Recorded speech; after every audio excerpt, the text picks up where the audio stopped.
सभी को नमस्कार। मैं मयंक लाहौटी आप सभी का योगार्थ पे तहे दिल से स्वागत करता हूँ। आज से श्रीमद् भगवत गीता की इस सीरीज़ में हम अध्याय 1 से लेके अध्याय 18 तक के श्लोकों का गायन, उनका अर्थ और उनका तात्पर्य समझने का प्रयास करेंगे। ऐसे ही सीखते और सिखाते हुए हम सभी एक साथ स्पिरिचुअलिटी की इस जर्नी में आगे बढ़ने का प्रयास करेंगे। आज हम अध्याय 1 के श्लोक नंबर 1 से लेकर 6 तक का अध्ययन और उन्हें समझने का प्रयास करेंगे। तो चलिए शुरू करते हैं गीता अध्ययन। अध्याय 1 अर्जुन विषाद योग।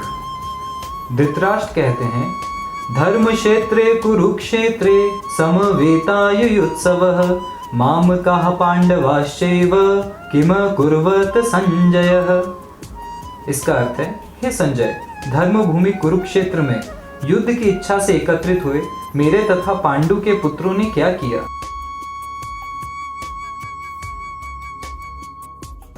संजय कहते हैं, दृष्ट्वा तु पांडवानीकं व्यूढं दुर्योधनस्तदा आचार्यम् उपसंगम्य राजा वचनम अब्रवीत।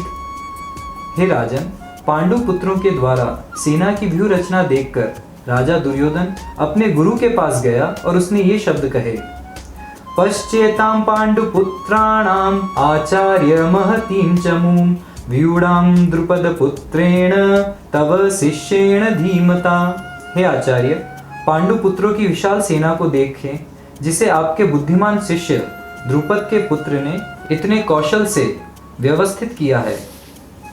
अत्र शूरा महेश्वासा भीमार्जुन समायुधि युयुधानो विराटश्च द्रुपदश्च महारथः।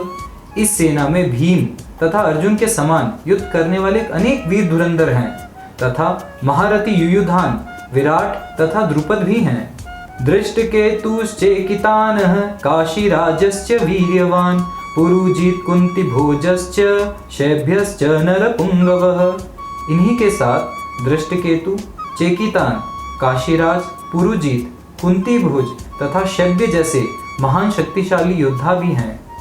युद्धामन्युश्च विक्रांत उत्तमोजाश्च वीर्यवान् सौभद्रो द्रौपदेयाश्च सर्व एव महारथाः। पराक्रमी युद्धामन्यु, अत्यंत शक्तिशाली उत्तमौजा, सुभद्रा का पुत्र तथा द्रौपदी के पुत्र, ये सभी महारथी हैं। अब हम इन 6 श्लोकों का भावार्थ समझने का प्रयास करेंगे। संजय को व्यास मुनि से दिव्य दृष्टि मिली थी, इसलिए संजय धृतराष्ट्र के महल से बैठकर कुरुक्षेत्र के युद्ध स्थल का दर्शन कर सकता था। इसलिए धृतराष्ट्र ने उसे युद्ध स्थल की स्थिति के विषय में पूछा। धृतराष्ट्र जन्म से तो अंधा था ही, दुर्भाग्यवश वह मोह के कारण मन से भी अंधा था। वह जानता था उसके पुत्र अधर्म के मार्ग पर है और पांडव धर्म के, पर उसके मन में संकोच था धर्मस्थली कुरुक्षेत्र के प्रभाव से कौरव पांडवों से समझौता न कर ले। धृतराष्ट्र का यह संशय देखकर संजय उसे प्रोत्साहित करने के उद्देश्य से कहता है कि उनका बेटा दुर्योधन पांडवों की सेना को देखकर, उनकी व्यूह रचना देखकर सेनापति द्रोणाचार्य के पास गया और पांडवों की व्यूह रचना के बारे में चर्चा प्रारंभ की। दुर्योधन एक अच्छा राजनीतिज्ञ था। वह द्रोणाचार्य को याद दिलाता है कि अर्जुन की पत्नी द्रौपदी के पिता राजा द्रुपद के साथ द्रोणाचार्य का राजनीतिज्ञ झगड़ा था। द्रुपद ने द्रोणाचार्य के वध के लिए एक महान यज्ञ किया और ऐसा पुत्र मांगा जो द्रोणाचार्य का वध कर सके, और फिर उसी पुत्र को युद्ध शिक्षा के लिए द्रोणाचार्य को सौंप दिया गया और द्रोणाचार्य ने भी उसे उच्च शिक्षा दी। वही शिष्य आज पांडवों की तरफ से युद्ध में व्यूह रचना कर रहा है जो उसने द्रोणाचार्य से सीखी थी। दुर्योधन द्रोणाचार्य को युद्ध में अपने प्रिय शिष्यों के प्रति उदारता न दिखाने को कहता है। दुर्योधन को पांडवों की सेना में अनेक योद्धाओं से भय था।